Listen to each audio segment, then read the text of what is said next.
그럼 그 다음에는 바로 이어서 우리 황인학 박사님의 지도 연설을 듣도록 하겠습니다. 미국 워싱턴 대학의 경제학 석박사를 마치시고 삼성경제연구소, 전국경제인연합회 등 경제본부장 등을 연임하셨습니다. 우선 황인학 박사님 앞으로 모시겠습니다. 큰 박수로 환영해 주시기 바랍니다.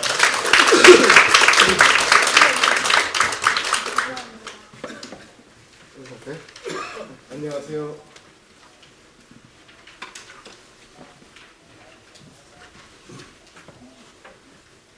예, 황인학입니다.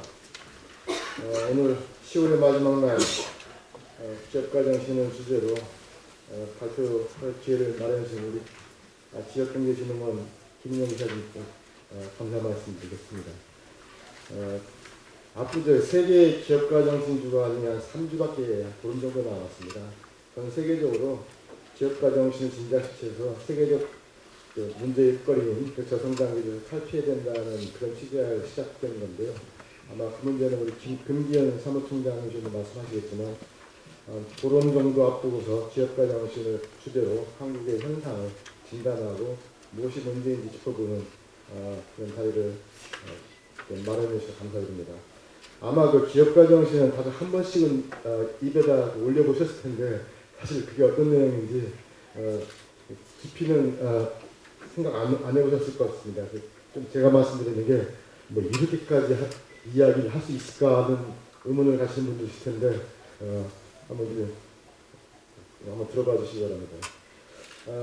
지금 먼저 이제 한국 경제는 우리 이사장님께서 말씀하셨지만 반짝 3% 금년 넘을 것 같다 이렇게 전망이 나오고 있는데 이번 금년에 3% 성장률이 실현된다면은 무려 7년 만에 3%에 복귀하는 겁니다. 지금 워낙 바닥에서 헤매고 있었기 때문에 조금만 반등하면은 퍼센티지가 올라갈지 모르지만은 구조적으로 저성장 기조는 틀림없는 사실이다. 추세적 사실입니다. 여기 쭉 보시면은 10년 단위로 60년대, 70년대, 80년대 마치 큰 계단 위에서 성큼성큼 막 떨어지는 것 같지 않습니까? 그러다가 2010년대 오면은 2.9%였거든요. 금년 3%는 대단한 거죠. 그래서 금년 제이노믹스 새 정부 경제 정책 방향에 보면은 이 정부에서도 그렇게 인식을 하고 있습니다. 성장이 빠르게 둔화되는데 분배까지 악화되기 때문에 저성장이 고착화됐다고 판단하고 있고 구조적 위기다, 복합적 위기다, 위기 상황이라고 정부 스스로 문서에 이렇게 남기고 있는 겁니다. 그냥 저성장만 있는 게 아니라 우리가 가지고 있는 그 잠재적 역량을 제대로 다 발휘 못한다는 겁니다. 그러니까 우리가 물가 상승을 유발하지 않고 모든 자원을 동원했을 때 달성하는 게 잠재 성장이라고 하거든요. 잠재 성장은 항상 떨어집니다. 최근 들어 떨어진 빨간 선이 잠재 성장률이죠. 2010년대에는 계속 잠재적 역량 밑에서 헤매고 있는 겁니다. 그래서 이미 2013년도에 맥킨지에서 한국 경제에 대한 두 번째 보고서를 내면서 그런 표현도 있었죠. 아마 어느 신문에서 그랬을 텐데 한국 경제는 서서히 뜨거워져가는 소다에 앉아있는 개구리 같다. 언제 곧 죽을 텐데 죽을 줄 모르고 그냥 유유자적하고 있다. 아직도 정신 안 차리고 있다. 뭐 이런 경고음도 많이 울렸었죠. 2013년도에 얘기입니다. 그 당시 많이 화제가 됐었죠. 더 우물한 건 미래가 없다는 겁니다. 세테리스 파리부스, 만약 이대로 간다면 이라는 조건입니다. 만약 이대로 계속한다면 한국 경제는 성장률이 멈출 것이다. OECD에서 2013년도 추정했을 때는 2010년대 이때 한국 경제의 잠재 성장은 4%를 봤던 거죠. 실제 시간은 3% 밑으로 했습니다만 계속 떨어지는데 OECD EU 15국 독일 일부보다 뚝 떨어진다는 겁니다. 더욱 불행한 것은 이 2013년도에 OECD 전망하는데 2017년 전망하면 또 떨어집니다. 더 떨어집니다. 그래서 지금 OECD 최근 추정량은 한국 잠재 성장은 2020년 3%에 불과하다. 2060년 가면 1%가 비싸는데 한국은행에서는 아니야. 지금 우리나라 실력은 2%대야. 이미 떨어졌어. 2020년 가면 1% 떨어져. 상당히 그 미래 세대를 위해서는 이만큼 그 슬픈 뉴스가 없는 거죠. 그래서 이걸 어떻게 반전을 시키느냐. 이대로 간다면, 이러기 때문에 이대로 간다면 바꿔주면 되는 겁니다. 그래서 저는 다시 한번 이제 근본적인 질문을 드립니다. 경제는 무엇 때문에 성장하는가? 경제는 왜 성장하는가?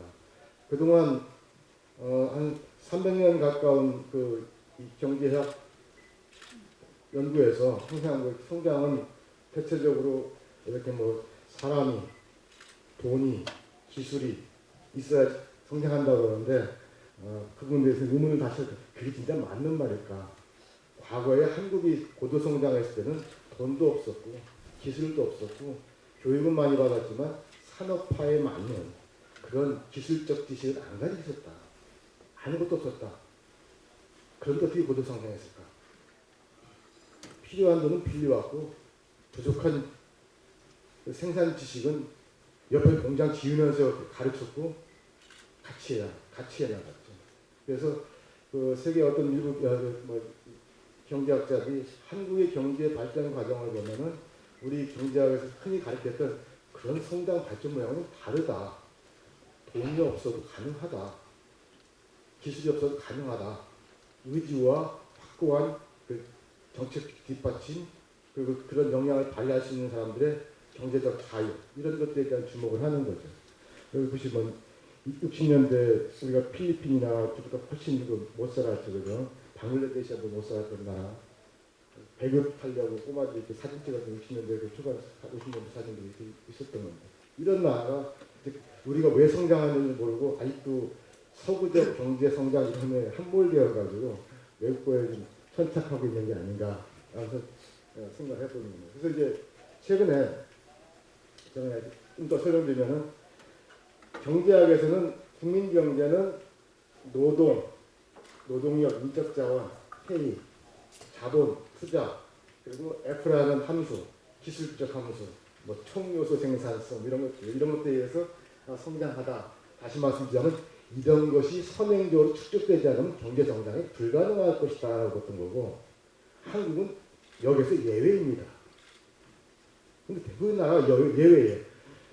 근데 어떤 나라는 상당히 우리뿐만 아니라 미국이 또는 세계적으로 많은 투자 지원했어도 성공한 나라는 거의 없습니다. 돈이 문제는 아니었던 것일 수 있죠. 돈은 필요하지만. 그래서 우리가 이제 경제성장 한참 하고 있을 때 세계은행에서 아시아의 싱가포르라든지 몇 개국이 상당히 고도 성장을 하고 있는데 요인을 봤더니만 수출을 잘하더라. 내수도 빠르게 성장하더라. 그리고 물적, 돈이죠. 인적 자본이 많이 축적되고 자원 배분이 상당히 효율적으로 배분되더라. 이렇게 설명했습니다. 그랬더니만 그래? 그러면 왜 인적 자본에 투자가 이루어졌고 왜 생산적 투자가 이루어졌냐? 투자는 왜 일어났느냐? 이건 경제 성장을 설명한 거지 성장의 원인을 설명한 게 아니다. 성장 그 자체 설명한 거 아닙니까요? 응? 뭔가 인과관계가 아닌데 인과관계처럼 설명하는 것이 아닌가. 그래서 이제 그렇게 했던 거고 지금도 대한민국 정책은 이렇게 합니다. 노동력이 문제예요. 자본 투자가 안 일어나요. 기업들 그러니까 돈 남은 것 세금을 때려서도 투자하게 만들어야 돼요. 계속 이런 함수적 관계성으로 이야기가 정책적으로 풀려나가고 있습니다. 국회 입법자 자료 봐도 6년째 봐도 노동 및 자본 투입이 원활히 이루어져야 된다. 이런 식의 경제학 이론에 갇혀 있는 겁니다. 근데 이게 안 된다는 걸 알기 때문에 새 정부에서는 소득 주도 성장 이론이라고 기존 패러다임 가지고는 안 된다. 서서히 대표적으로 소단의 개구리 형국에서 벗어날 수 없다라고 소득 주도 성장하는데 이게 대안이 될 수 있느냐? 이게 대안이 됐으면은 소득 주도가 아니라 전체 재정 지출 가계소비, 민간투자 다 이 모든 걸 합해서 총수라고 하는데 케인즈 총수 이론을 갖다가 들이미는 게 낫죠. 하지만 케인즈 총수 이론도 지속성장을 견인하는 게 아니라 경기 침체기에 일시적인 경기 침체기에 맞아가지고 경기 회복을 위한 단기적 정책 처방입니다. 지속 성장은 아니에요. 그래서 이건 한계가 있는 거죠. 세 번째로 그래서 저는 지역가 정신에 좀 우리가 관심을 가져보자. 아까 말씀드린 같이 일부 학자들 더글라스 노스라고 이런 쪽으로 이야기를 많이 하셔가지고 93년도에 노벨 경제학상 받으신 분입니다. 이 책이 이제 그 핵심인데 서구 국가는 중국보다 미개했던 나라가 왜 근대에서 와가지고 역전했느냐 그걸 이제 경제사적으로 분석을 해서 노벨상을 받았어요. 제도다. 지역가 정신이다. 지역가 정신을 뒷받침하는 제도가 있었다. 저기 중국에서는 뭐 바다에 나가서 뭐 모험하지 말라, 그렇죠? 해금법을 만들거나 기업 활동을 못하게 하는데 여들가는 기업 주식회사 만들고 또는 주식시장 만들고 뭐 이래가지고 세계 경제를 제패하는 그 제도적 차이가 이 문명의 역전을 일어났다고 이제 분석을 한 겁니다. 좀 더 자세한 얘기를 한 겁니다. 그래서 이쪽에 있는 학자들은 93년 노벨 경제학상을 받은 그 전후에 가지고 야 우리가 알고 있던 노동력이라든지 자본이라든지 기술이 중요하지 않다는 게 아니라 중요한데 그건 어떤 제도적 환경하에서 많이 축적되거나 발전하거나 또는 효율적으로 배분되는 것이지 그래서 경제성장의 근본적인 원인은 제도와 기업가 정신이고 그것들의 결과로 축적된 노동력, 자본, 기술 이런 것들은 경제성장 그 자체이거나 경제성장에 가까운 원인이다. 가까운 원인 가지고 자꾸 생각해봐야 근본적인 원인, 제도적 낙후성을 남겨두고 가까운 것에 투자하라, 뭐 교육시켜라 이거 가지고 문제가 안 된다고 이야기를 하는 겁니다. 저게 바로 새로 소련 공산권 붕괴 이후 추가간다는데 이런 제도가 중요하다는 이야기를 많이 전파했죠. 그 이제 학자들도 아까 저기 세계은행에서 한국인은 왜 성장했느냐? 그 대답은 기업가 정신에 찾아야지. 왜 성장 그 자체를 가지고서 또 자본 축적에 자본 축적은 성장의 결과이지, 결실이지. 이런 식의 이제 기업가 정신을 좀 얘기해야 됩니다.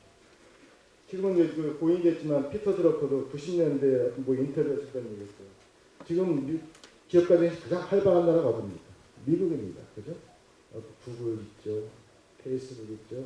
모든 4차 산업혁명을 선동하는 모든 그 비즈니스 모델들이 거기서 나오고 있습니다. 새로운 것들에는 끊임없이 창조적 파괴가 일어나죠. 미국은 그래서 새로운 개방성, 그죠?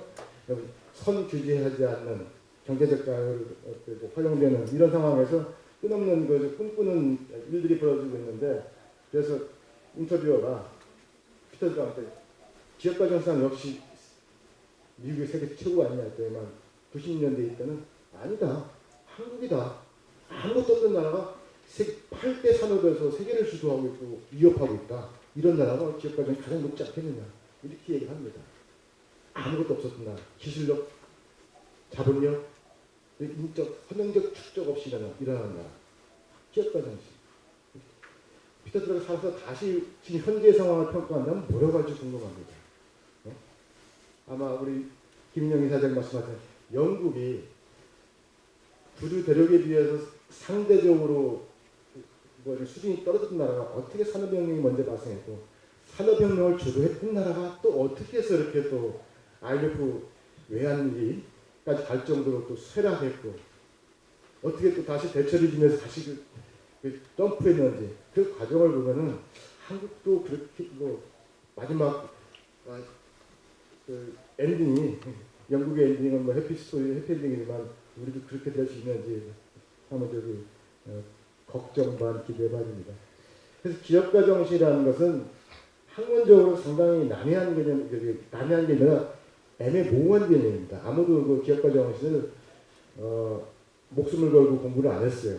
대부분 기업가 정신은 유럽 쪽에서 90년대부터 우리보다 성장 한계에 이미 봉착했기 때문에 그걸 돌파하기 위해서 영국, 유럽, EU 쪽에서 유로존 국가들이 모여가지고 기업가 정신을 어떻게 살려보는 것이 살려야 되는가에 대한 관심을 갖고 정책적으로 관심을 가지면서 최근에는 뭐 글로벌 기업가 정신 미수라든지 또는 글로벌 기업가 정신 모니터라든지 이런 국제 비교 지표도 나오고 OECD에서 그 한눈에 보는 기업가 정신 이렇게 각국의 회원국들이 관심 많이 가지고 있죠.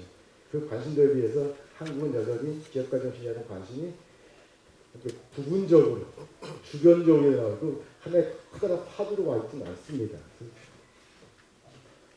그래서 그렇다는 얘기죠. 그래서 저도 경제학을 여기 한국에서 6년, 미국에서 5년, 11년 공부했는데 책에서 기업가 정신이라는 교과서 기업가 정신만 한 번 들어본 적 없습니다.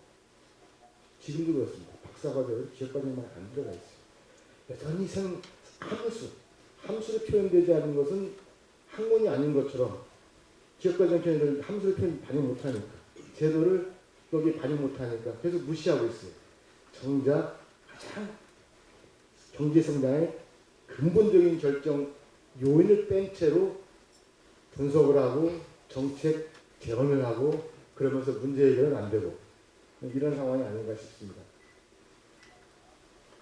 그럼 기업가 정신은 제가 이제 한번 조사를 해봤는데 맨 처음 나온 이야기는 프랑스의 깡피옹이라는 친구가 1730년에 아담 스미스보다 훨씬 이전이죠.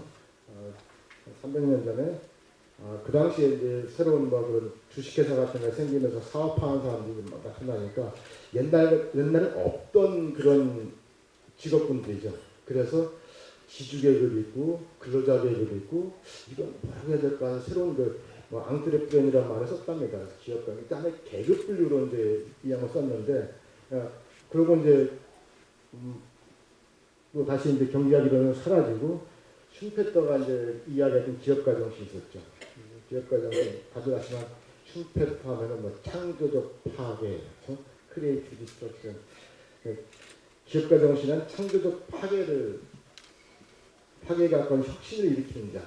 그래서 상품, 새로운 제품 개발, 새로운 생산 방식, 새로운 시장, 원료 등등 가지고 예를 들어봤습니다만 여기 슈페터는 기업가 정신을 창조적 파괴자로 이제 봤던 겁니다. 근데 그 창조적 파괴는 아무나 할 수 없는 거죠. 굉장히 좀 희소한 건데 좀 더 이제 일부 이제 경제학자들은 그냥 기업가는 불확실성 하에서 위험한 의사결정을 통해 가지고 뭔가 이득을 취하려는 자.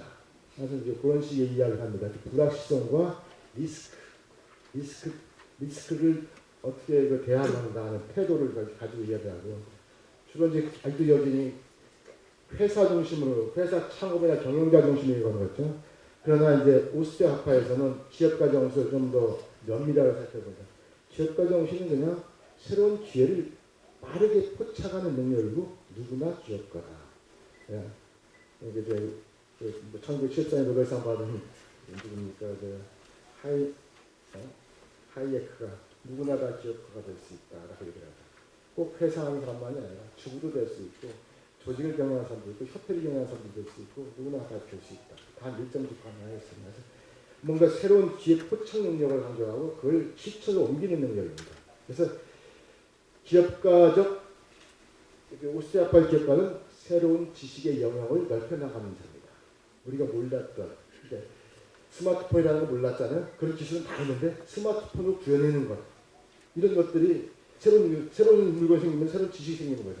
그런 것 기업가 정신은 그렇게 얘기합니다. 그래서 지금까지 경제학의 세 부류인데 깡피옹은 그냥 이것하고 슈페터적 기업가 정신 그냥 일반 경제학자들이 흔히 말하는 불확실성과 위험감 태도 또는 새로운 지식 발견 과정, 기업가적 발견 과정 누구나 다 볼 수 있는 이렇게 세 가지 중심이 있는데 여전히 주류경제학에서는 별로 그렇게 반영이 안 되고 있다.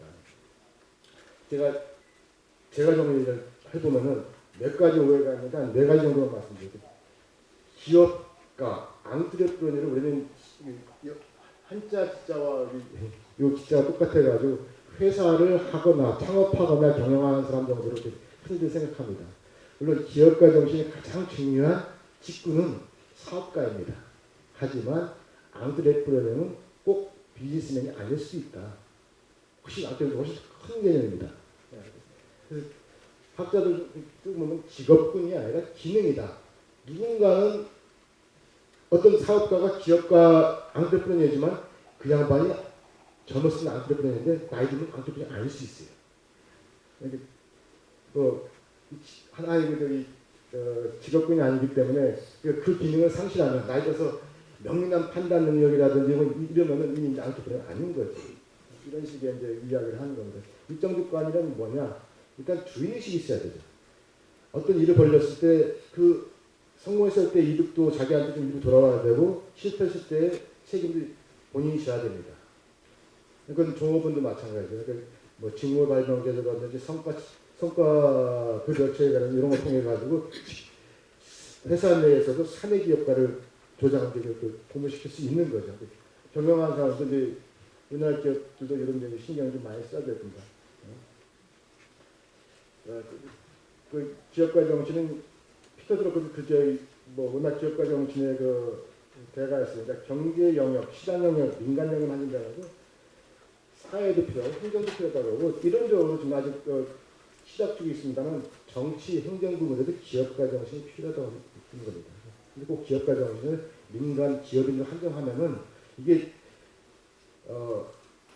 경제 발전의 근본적인 원동력으로서 기업가 정신을 채 이해를 못하게 됩니다. 상업가 정신이 아니다. 보면 이제 사내 기업가 회사 내의 종업원들의 이제 그 기업가적 그 역량을 높였을 때 그 경제 성장하고 그 정비를 한다. 그러니까 꼭 사장님만 기업가 정신이 필요한 게 아니라 종업원의 기업가 정신이 중요하다는 겁니다.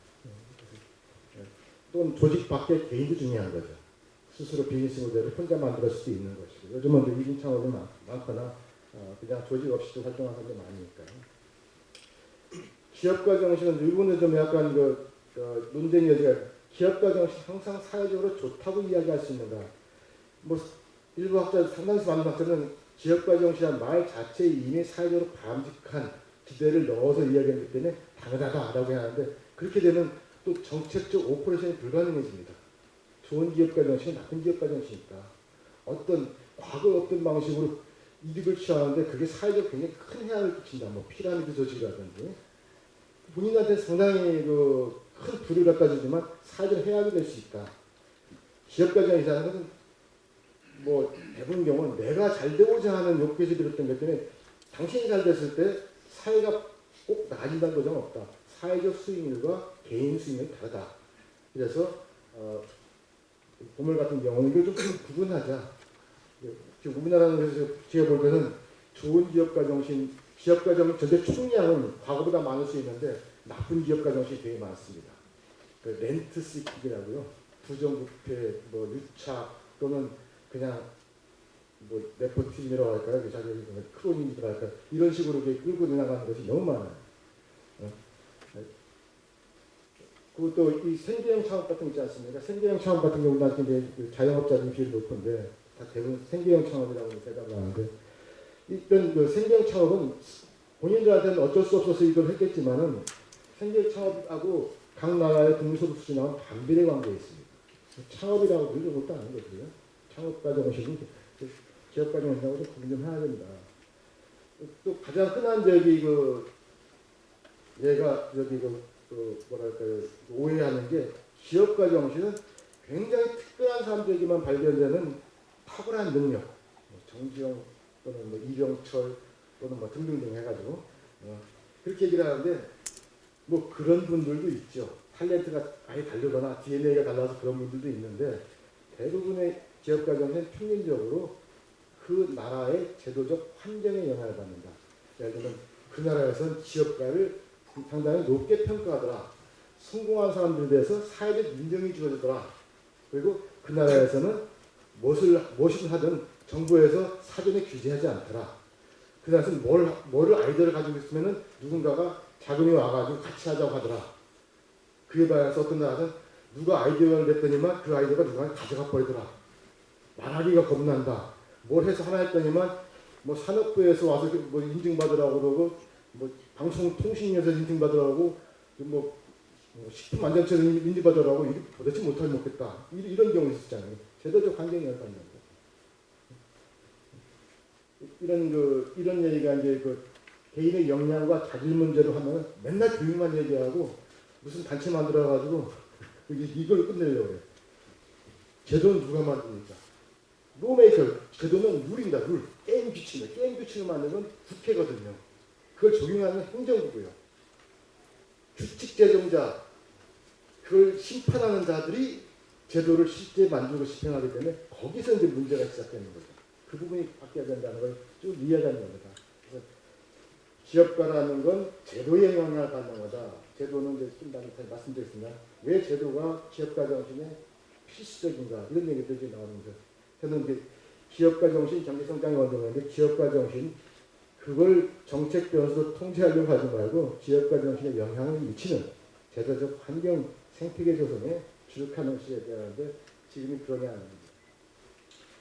이게 제도가 중요하다는 얘기는 기업가 중에 각자가 먹고살기 열심히 뛰는데 제도가 중요하다는 오전에 얘기했죠. 노자의 제도 제가 좀 아는 척하는데 발음으로서 나라를 다스린다는 50기짜리 보면은 천하다기 이민 미빈 법령자창 도적사회 천하에 못하게 세상 못하게 하는 것이 많으면 백성들이 가난해집니다라고 되어 있어요. 우리나라 얘기하는 것 같아요. 규제가 너무 많으면 못하게 하는 규제가 원칙 금지 규제가 많으면 백성이 가난해집니다. 규제와 경제, 그죠? 법이 엄하고 심하면 도적이 많아집니다. 법이 우리나라는 모든 법에 형법에만 형벌 있는 게 아니라 모든 법에 형벌 들어가 있어요. 왜 형벌을 갖다 쓰는지 몰라요. 다 전과자만 몸만 들어가서 안 다닙니다. 그렇게 법이 되시니까 국민의 1000만 명이 전과자입니다. 노자는 그렇게 얘기를 하셨어요. 법이 그 모양이면 도적이니까 전과자가 많아진다. 빨간 줄 지키면 제기 불능 상태가 되는 거죠. 이런 것들이 이미 2500년 전에 이야기했고 사실 그 경제학의 아버지라는 그 아담 스미스도 요즘 뭐 아담 스미스부터 줄경제학, 함수 뭐 이렇게 하지만은 이 양반 되세요. 정부의 정의가 살아있지 않는 나라에서는 결코 제조업과 상업이 흥할 수가 없다. 정부의 정의란 무엇이냐? 각 개인이 자유롭게 체결한 계약 지켜줘라. 정부가. 내가 내 돈 빌려갔는데 나하고 계약인데 제가 안 지켜줄 때 정부가 신속히 그걸 해주고 아니면 보상을 해주거나 재산권을 보여줘. 내 건데 뭐 정부가 가져가거나 왕이 가져가거나 귀족이 가져가거나 또 빼앗거나 이런 건 못하게 된다. 정부의 공권력 또는 제3자로부터 나의 재산을 지키는 것. 이런 걸 해야 되는 게 정부의 정의라고 했습니다. 우리나라 지금 현재 정의로운 정부인가? 정의 정부를 이제 말씀하셨으니까 진단이 있으셔야 되겠죠. 이런 것들 다 제도에 관한 문제입니다. 그래서 아까 말씀드렸던 노스를 통해서 이제 제도가 경제 성장의 근본적인 원동력이 나왔고 뭐 한번 보셨습니다. Why Nations Fail. 이게 제도가 각국의 흥망성쇠를 결정하는 근본 인자이다라는 책입니다. 그죠? 한국 여기 얘기가 들어가고요. 그 제도의 힘. 여기 김승욱 교수님께서 최근에 내신 한국에서 나온 책 중에 가장 최신이고 가장 재미있게 잘 쓰신 책입니다. 나중에 저한테 그래서 이런 내용도 이제 제가 말씀드리는 거예요. 제도에 영향을 받는다. 그래서 결국은 제가 이런 프레임을 만들었습니다. 경제적 성과, 본인은 개인도 그렇고 나라 전체도 그렇고 아니면 기업 차원에도 그렇고 경제적 성과를 높이기 위해서는 기업가 정신이 바뀌었는데 그 기업가 정신은 국민경제 전체 보면 민간 부분의 기업가 정신이고 공공 부분의 기업가 정신. 옛날 70년대 80년대 같이 80년 모르겠는데 70년대 같이 놀았어요. 서로 민간 부분과 공공 부분 기업가시 콜레버레이션이 됐는데 요즘은 이게 컨플릭트가 됩니다. 이제 파이가 커지니까 서로 먹겠다고 렌트 시킹을 하고 있어요.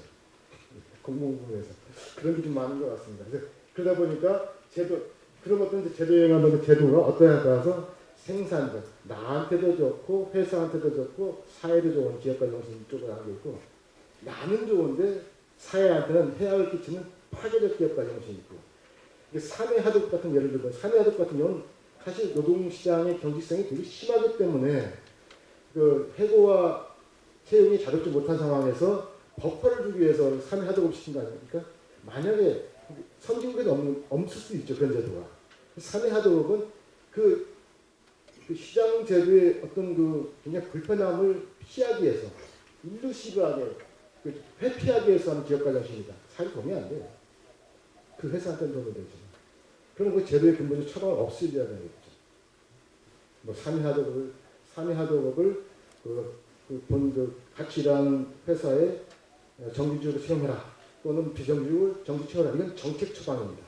정부가 행정부가 단독하는 거고 그런 일이 나지 않도록 게임 규칙을 바꿔주는 것.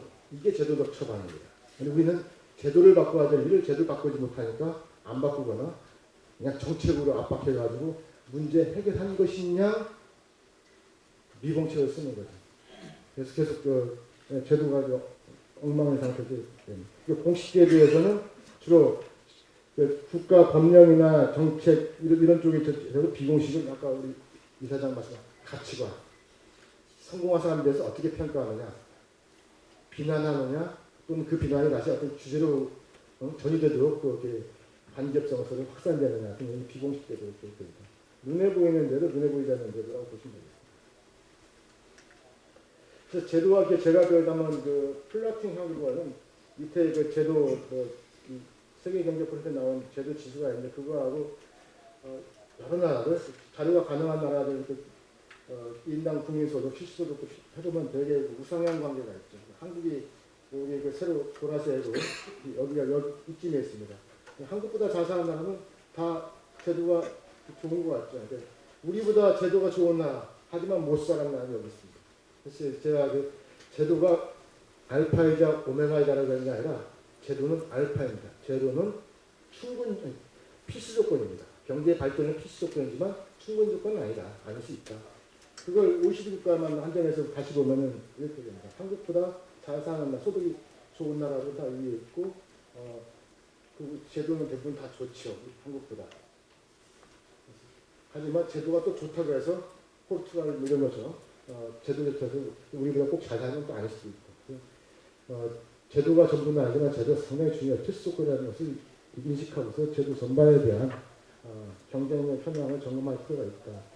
인과관계로 봐도 제가 이게 보통 경제 성장은 투자가 중요해, 인적 자원 교육이 중요해. 이게 이제 주기경제학이었는데 제가 여기다 제도를 살짝 끼겨왔더니만 제도가 각국의 실질 성장률에 긍정적으로 주는 효과가 상당히 큰 거로 나오죠. 이 제도가 경제 성장이 상당히 중요하다라는 것을 인과적으로 한번 설명드렸습니다. 이래서 각국은 지금 지역가 정신하면 제도 문제를 같이 해결하는 창조를 하는데요. 2015년인가요? 오바마 행정부 시절에 4차 산업혁명에 미국은 무엇을 할 것인가? 오바마 행정부 전략 자료가 두 번 나왔는데 미국 혁신 전략. 미국 혁신 전략은 정부가 어떻게 혁신 또는 4차 산업혁명 산업을 주도적으로 일으킬 수 있는가에 대한 얘기는 없습니다. 제도에 대한 이야기입니다. 여기 보시면은 질 좋은 일자리를 만들어야 된다. 지속 성장을 견인해야 된다. 목적이죠, 그죠? 이런 이게 비전과 목적이고 그걸 달성하는 방법은 fueling the engine of private sector innovation. 민간 부분의 혁신은 어떻게 계속해서 연료를 공급할 수 있는가? 구체적으로는 예를 들면 민간 기업들이 좀 더 연구 개발에 몰입할 수 있도록 텍스 클래스를 더 주자. 이런 제도적 차원에서 문제합니다. 혁신적 기업가, 앙트레프레너를 지원하는 시스템, 이노베이션, 프레임워크, 컨디션, 진짜 이런 등등의 아주 제도적 처방을 하고 있습니다. 정책 처방이 아니다. 한국은 보면 텍스 클래스를 낮추자. 대기업들이 독식하더라. 이런 식으로 가고 있는 거죠. 말로는 4차 산업혁명 하면서 접근 방법이 우리 한국은 정책, 단기적, 그리고 정부가 직접 계획, 그리고 제도적 요인은 오히려 마이너스로 가는 이런 특이성을 보고 있습니다. 미국은 이렇게 국가전체 혁신 역량, 국가적으로 확산될 수 있는 생태계를 어떻게 국가가 마련할 수 있는가 하는 제도적 처방을 추진되는데요.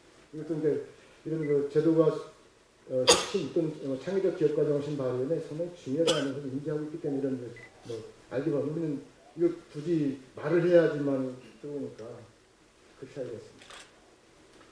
그래서 지금 우리나라 현위치를 보면은 저는 동의를 안 합니다만 GM에서는 이렇게 창업자, 회사를 창업한 사람을 중심으로 6개월 이상 창업하고 창업한 6개월 또 3년 미만 된 이런 사람들을 비율을 구해가지고 토탈 얼리 액티비티 하면서 TEM이라고 하는데 이런 것들이 그 나라에 얼마나 높은가 궁금해서 하는데 한국은 뭐 이걸로 계산해도 그 창업 중심으로 기업가 정신을 매겨도 조사 대상 60분 37로 좀 가장 최근 조사가 이게 좀 순위가 낮습니다.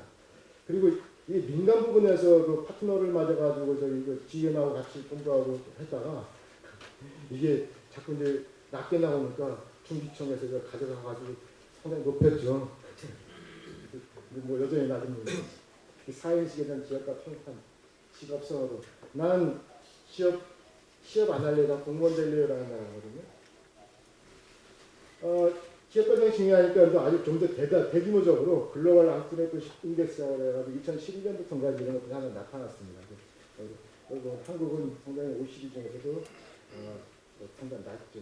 137개국이 27이지만은 50만 보면은 20에서 23년도 거의 중하위권으로 몰고 있습니다. 기업가정 지수. 이것도 주로 이제 문화적 요인도 있고 뭐 근데 지금 기업 활동이나 뭐 경쟁 기회의식 좀 더 아까 제가 말씀드렸던 기업가 정신은 무엇인가에 대한 모든 이론을 좀 접목해가지고 지표를 만들려고 하는 적이 있습니다. 제가 한번 그냥 그 한국의 기업가 정신의 장기 추세를 측정 한번 해보기 위해서 실험적으로 한번 해봤습니다. 기업가에 대한 사회적 지지, 문화 이런 거하고 딴 데서 한 거지만 제도, 재산권 규제 편의점, 세계 경제 폼다 경제 의지, 개인의 경제 의지, 실업을 감내하고도 경제 활동에 참여 의지가 있느냐. 리스크 테이킹 하면서 기업을 하고 창업을 하거나 기업 취업할 것인가, 그냥 공무원이 될 것인가 하는 문제. 기업 활동은 인구 10만 명 사업체였으니까 얼마만큼 새로운 기업들이 나오고 있는가를 볼 수 있는 거죠. 대규모 사업체들. 그러니까 이 추세적으로는 중소기업 중에 얼마만큼 많은 기업들이 대기업화되고 있는가를 볼 수 있는 겁니다. 사내 기업가 정신을 보는 거고요. 장기 투자, R&D 투자, 수출 증가율, 공공부문 기업가 정신은 우리가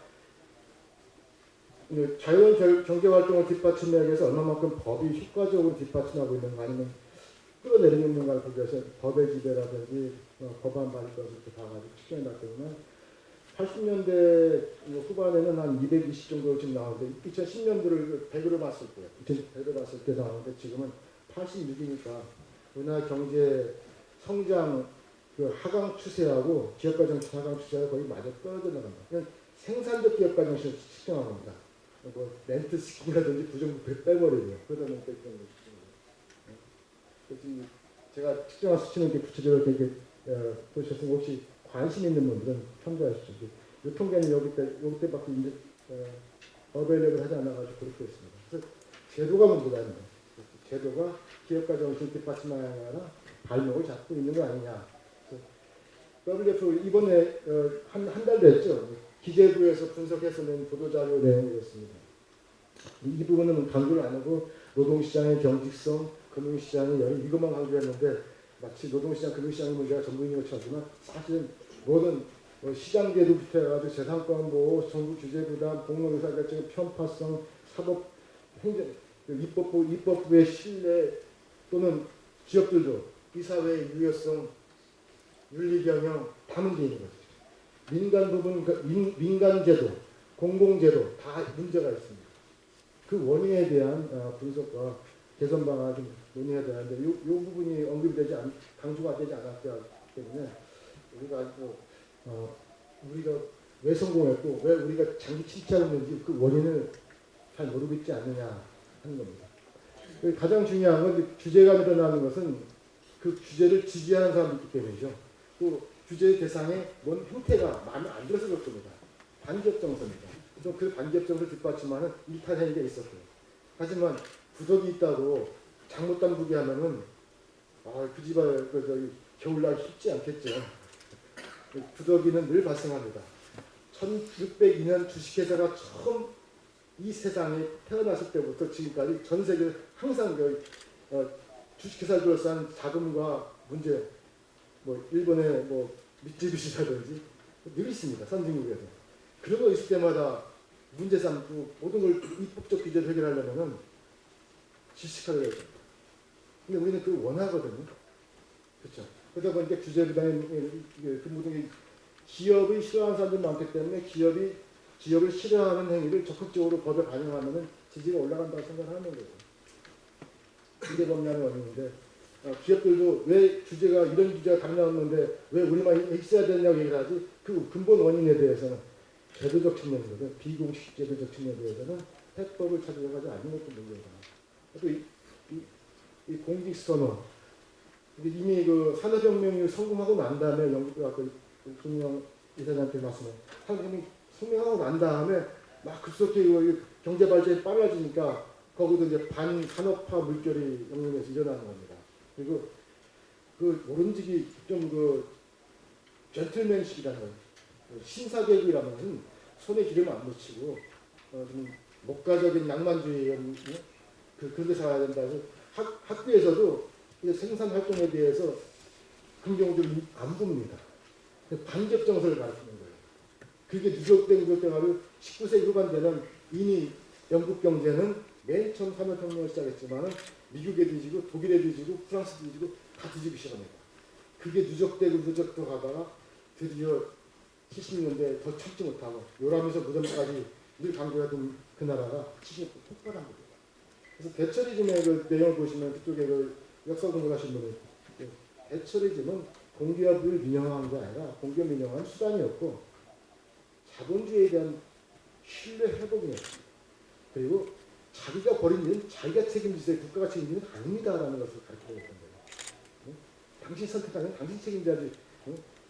모든 것을 뭐 개인의 삶을 책임지는 국가 뭐 이런 거 보셨죠? 이번 정부의 그 문건에서 나의 삶을 책임지는 국가 그거 아니라는 겁니다. 대체로 그걸 배격했다고 하고 10년 뒤에 노동당 정부가 다시 정권을 탈취했지만은 대처리즘의 그 정신을 이어갑니다. 안 바꿉니다. 맞기 때문에 자기네들은 못했을 텐데 기왕이 옳은 길을 바꿔놨는데 왜 바꿔요? 그래서 그래서 영국은 지금까지 왔던 것 같고 근데 한국은 뭐 금년 초에 조사한 반기업장 가장 꼴찌죠. 기업에 대한 불신입니다. 기업에 대한 불신, 정부에 대한 불신 세계에서 가장 꼴찌인데 이게 영국 같은 경우는 90년대 후반에 조사했을 때는 한국하고 영국하고 비슷했는데 영국은 지금 개선됐거든요. 한국은 이제 여전히 꼴찌 수준에 계속해서 머물고 있어가지고 어떤 사회학자들이 그렇게 얘기합니다. 한국 국민을 대표하는 경제관 하나만 꼽으라면은 반기업 정서다. 사회학자가 어떤 논문을 이렇게 한국을 대표하는 경제관 하나만 꼽으라면 반기업 정서다. 근데 이것에 대한 그 문제라고 얘기하는 사람은 많은데 그 가치적 측면에서만 이야기를 하고 어떻게 이걸 문제의 원인 뭐고 어떻게 고쳐야 되냐는 아니고 두 번째가 큰 문제라면 사내 기업가 정서, 코퍼레이트 앙트레프레너십을 제가 이렇게 번역을 그렇게 했는데 기업들이 성장하는 의지가 멈췄습니다. 제가 판단할 때는 기업의 성장 의지가 멈췄습니다. 뭐 잘되는 기업은 계속 잘되고 큰 기업들은 나가지만 삼성전처럼 갈 때까지 간 기업은 더 이상 뭐 새로운 주제 뭐 없으면 가겠지만은 웬만한 중소중견기업들은 대기업 되면은 새로운 주제의 벌판이 무서워서 성장을 멈춥니다. 멈추거나 제가 묘한 표현을 썼는데 성장을 기피하거나 은폐합니다. 회사를 쪼개죠. 중소기업 지원보호 혜택받기 위해서 쪼갭니다. 은폐하죠. 성장하는 기업이 아름답지 않습니다. 최근에 뭐 제가 뭐 이런 게 하면 하림 같은 경우 김홍회장 그분이 5조 원 밑으로 들어왔으면은 상속 그렇게 해서 아무런 문제가 안 됐어요. 밝혀지도 않았고 크니까 이제는 들여다보자 비판적 관점에 들여다보니까 이건 문제 있냐 하면서 이제 칼을 들이기 시작합니다. 기업을 키우면은 칭찬보다는 인정보다는 비판과 규제의 칼, 조사의 칼을 들어오는 나라거든요. 그러니까 어떤 그 중견기업이 그 회사가 많았는데 중견기업이 그 대한상에서 중견기업이 연합회 아마 2010년에 아마 그런 기사 보셨을 겁니다. 저도 그런 제목을 칼럼 쓰는데 이 나라에서 중소기업 하다가 졸업하면은 중견기업 되면은 그동안 받던 규제와 지원이 사라지고 160가지의 규제가 들어오는데 어떤 미친 기업인이 그거 하겠다고 그거 그 기업 출연이냐고 그런 얘기를 했거든요. 기업인은 솔직한 심정이죠. 그게 통계적으로 나타나는 겁니다. 대기업 전체 그 10인 이상 사업체 중에서 대기업 비중은 60년은 누구나 다 중소기업입니다. 그렇죠? 삼성, 성경, 이게 직물이 다 중소기업으로 시작해가지고 시기가 커졌다가 물론 기업 수가 늘어나니까 대기업 비중이 계속 줄어드는 거죠. 중소기업 비중은 계속 늘어납니다. 그래서 저는 이런 얘기 생각했거든요. 우리나라 기업 생태계를 보면은 한국 경제의 취약한 구조를 알 수 있다. 원인은 딴 데 있지만 대기업은 희소하다. 다른 나라에 비해서. 소기업은, 중소기업은 과다하게 많다.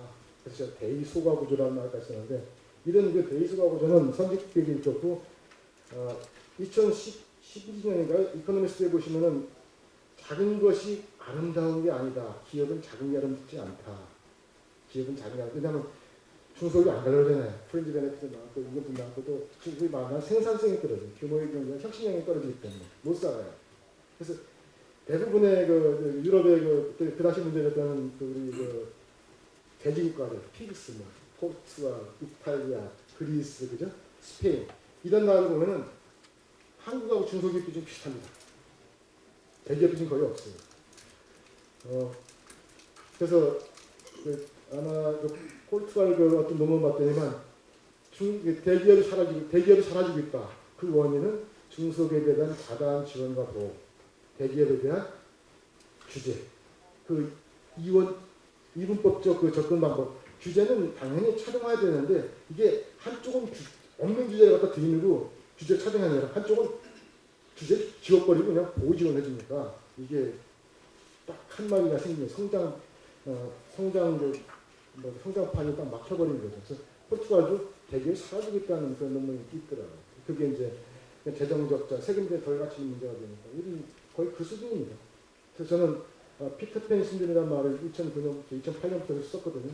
기업에도 피터팬 신드롬이 심각한데 그 원인은 규제는 당연히 차등을 줘야 되지만 뭔가 좀 크는 것이 불리한 사회적 문화 또는 공식적 제도, 규제 환경 이런 것들이 문제가 아니겠느냐라고 한 겁니다. 특히 공공 부분에서는 아까 워낙 렌트 스킨 공직사회에서부터 얻는 렌트가 많기 때문에 그쪽으로 가는 것도 문제입니다만 아까 제가 법령이 많거나 너무 엄하면 국민이 가난해지고 정과 잡는다 그랬죠. 지나치게 법안 발의가 많았습니다. 하나를 발의해도 꼼꼼히 10년을 내다보고서 법안 발의를 하는 것이 아니라 문제만 터지면 일단 법안 발의를 해놓고 봅니다. 그것이 어떤 영향을 미치는지 나도 모른다 하고 그러다가 본인이 발의한 법안도 반대하는 기현상이 나는 거죠. 하나라도 제대로 해야 되는 거죠. 제가 노자의 말을 그 나옵니다. 큰 나라를 놨을 때는 작은 생선 굽듯이 조심조심히 뒤집어라. 좀 웬만큼 익은 다음에 살짝 뒤집고 딱 뒤집으면 살짝 바꿔 먹을 게 없다. 나라가 거덜난다. 근데 한국은 법령 만들 때는 마치 그냥 해봐. 근데 해봐. 계속 이래가지고 예측 가능성이 없어요. 신뢰할 수가 없어요. 지난번부터 안 된다고 하면 이 정도부터 된답니다. 이런 식의 오락가락하니까 길게 보고 적응할 수가 없다는 겁니다. 프랑스 같은 경우도 5년 내에 만든 법률 통과된 법률이 한 500개 정도 되고 500개가 안 되더라고요. 한국은 무려 3,000개가 됩니다. 한 회분에. 그러니까 어떤 법이 바뀌어가지고 좀 규제를 하고 있는지 모르는 상태에서 떡 당할 수 있어요. 엊그제 봤더니만 대중물책임법에 징벌적 손해배상 제도가 들어왔다는데 그걸 아는 분들이 별로 없어요. 이 어수선한 환경에서 그거에 들어가 버려가지고 모르더라고요. 그런 상황입니다. 투자를 얘기하는데 저는 투자에 대해서는 그렇게 크게 투자가 중요하다고 합니다만 투자는 우리가 노동력도 마찬가지고 애를 낳으시는 말 것이는 국가가 돈 몇 푼 준다고 해서 결정할 게 아니거든요. 투자도 마찬가지인데 투자는 전체적으로 보면 우리가 90년대 때는 상당히 투자 기회가 많았기 때문에 16%까지 가지만 지금도 이렇게 전체적으로 낮지는 않습니다. OECD 대비는 높은 편이고 과거 2000년대 초반에 비해서도 여전히 괜찮습니다. 다만 설비 투자는 좀 줄었죠. 그 설비 투자를 R&D 투자로 내는 겁니다. R&D 투자를 좀 늘어났죠. 전체적으로 투자는 흥미는 아니겠느냐는데 계속해서 투자 활성화를 해야 된다는 좀 이야기가 나오는데 그래서 저는 우리 경제가 공평한 문제, 구조적인 문제이고 이 문제를 그냥 단기 처방, 정책 처방으로 회복하거나 반전시킬 수 없기 때문에 근본적 처방해야 된다는 기업가 정시라는 키워드를 가지고 기업가 정시를 결정하는 원인 제도 하나하나를 따져보자. 그리고 그 제도가 생산적 기업가 정신을 뒷받침하는 쪽으로, 비생산적 파괴적 기업가 정신은 디스카리징하는 쪽으로, 그렇죠? 정책은 그 양면의 칼을 가지고 있어야죠. 그런 쪽으로 제도를 재세팅하지 않으면 찬스가 없지 않겠느냐 라는 게 제 결론입니다. 그래서 몇 가지 그냥 예만 들어놨는데요. 어떻게 해야 하느냐? 기업가 정신을 올바로 이해하고 기업가 정신이 왜 국민경제 성장이 중요한지를 인식하자. 근본적 원인과 가까운 원인을 구분해가지고 제도의 문제를 보자. 그리고 선순환적으로 보자. 성공한 기업을. 구글이 성공하니까 아마존이 성공하니까 구글이 나오고 구글이 성공하니까 페이스북이 나오고 구글이 차등을 만들어가지고 기관 투자자의 단기적 요구에 불복하지 않고 장기적 투자를 하는 거 보니까 그 뒤에 미국 기업들은 다 차등을 반영합니다. 지금도 난리가 나요. 기관 투자 헤지펀드들이 왜 배당 안 하고 네 하고 싶은 거, 네 꿈 때문에 투자하느냐. 테슬라 같이 화산을 뭘 보낸다. 완전 꿈, 공상과학 같은 거. 그럼 그 중에 있으면 놔줘라 하고 기업 투자 그런 거 돌려달라. 그래서 입법 로비를 많이 합니다. 저 지배주주 그 오너가 지 멋대로 투자하는 것처럼 맞게끔 차등을 좀 없애게 해달라. 그러니까 미국 의회는 니들이 결정하는 거다. 시장에서 냅둬라. 또 구글로 창업자 같은 영표죠. 나한테 단기 투자해서 이익이 안 난다고 짜증내지 말고 그런 데 가서 투자하시라. 나한테 투자하지 마라. 이렇게 당당하게 얘기하죠. 그런 제도적 환경이 존재하기 때문에 계속해서 일어나는 겁니다. 선순환 생태계 뭔가 성공하는 게 있어야지 그 뒤를 따라주는 후학들이 있다. 그래서 이런 것들을 염두에 두시고 한국의 문제, 법의 지배 원칙, 10명이 단체로 빨간 신호도 건너면 아무 소용없다면서요. 그런 나라, 때법이 우선한 나라. 국회에서는 뭡니까? 우리가 만든 법을 따르지 않는 게 법치주의 문제라고 하는데 원래 법치주의는 룰 오브 로고 법에 의한 통치가 아닙니다. 룰 바이 로하고 룰 오브로 그걸 하는데 룰 오브로는 제가 처음에 그 정의로운 정부 아담 스미스가 했던 정부가 국가가 해야 할 일을 법에 명시해가지고 그걸 따르게 하는 게 룰 오브로고요. 룰 바이 로는 국회가 내가 만들었으니까 따라. 이게 법률 통치까지. 지금 한국은 이거라는 거죠. 모든 경제적 시장에서 풀어낸 문제를 법으로 해결하려는 정치화 문제. 아까는 형벌로 모든 가슴대화하는 모든 패자 부활의 기회를 주기 위해 패자를 정부가 국가가 안 만들어야 되는 텐데 공정거래 좀 더 기업 성장 저해하는 과도한 차별 기준을 개선하고 제가 작은 기업은 작은 게 아름답지 않다. 기업이 큰 게 아름다운 것도 아닙니다. 그냥 제 철학은 성장하는 기업이 아름답다. 작은 기업도 성장이 아름답고 큰 기업도 성장이 아름답다. 국가 정책 제도의 패러다임은 성장하는 기업을 뒷받침하는 쪽으로 가라. 대기업이니까 안 되고 중소기업이 되고 이게 아니라 이런 식의 관점에서 성장을 제어하는 시장 질서라든지 또는 경쟁법 지표라든지 반칙들도 문제를 해야 되는 그런 얘기죠. 그리고 규제 역할은 당연한 거죠. 우리나라 막 부처별로 또는 기계산업은 내가 담당, 전자산업은 네가 담당 등등 다 나눠가지고 있잖아요. 근데 지금 산업 간 경계가 어디 있습니까? 이런 것들이 새로운 도전과 혁신에 다 갇혀있는 시스템이기 때문에 근본적으로 가야 된다. 말은 이미 이명박 정부 때도 이걸 한다고 하는데 안 바꾸죠. 네, 국회에서 바꿔줘야 되는데 룰 메이커, 룰 체인저들이 룰을 이런 쪽에 신경 안 씁니다. 행정부에서 한다고 했는데 행정부는 그냥 지역적인 것들 조금 건드리는 거죠. 시행령 정도에 사시는 것. 근본적 변화가 없습니다. 문화, 인터넷의 문화 문제죠. 기업들이 그 준법 경영이나 윤리 경영에 좀 더 신경 써서 사회적 신뢰를 회복하지 못하면은 규제는 계속해서 일어날 것이다. 그래서 기업들도 좀 자각하고 뭔가 좀 대응 방안을 마련할 필요가 있다는 거고, 반기업 정서 문제는 기업 차원에서 해결해야 될 문제가 있고 사회적 차원에서 해결해야 될 문제가 있고 또 정부 차원에서 조장하지 않는 문제가 있고 여러 가지 다층적으로 이렇게 볼 수 있는 문제가 있는데 워낙 이식이 많아가지고 기업 과정이 하나의 카테고리에 이렇게 묶으면은 한국 경제의 모든 문제를 담고서 차근차근 해결할 수 있지 않을까 싶어가지고 기업가 정신 주간 얼마 안 남겨놓고 우리가 기업가 정신하는 거대한 프레임으로 한국 경제가 당면한 현실을 진단하고 문제를 분석해서 한번 그쪽으로 뭔가 극복반을 찾아가보자 이런 바람에서 이런 그 자료 한번 만들어서 설명드렸습니다. 평생 감사합니다.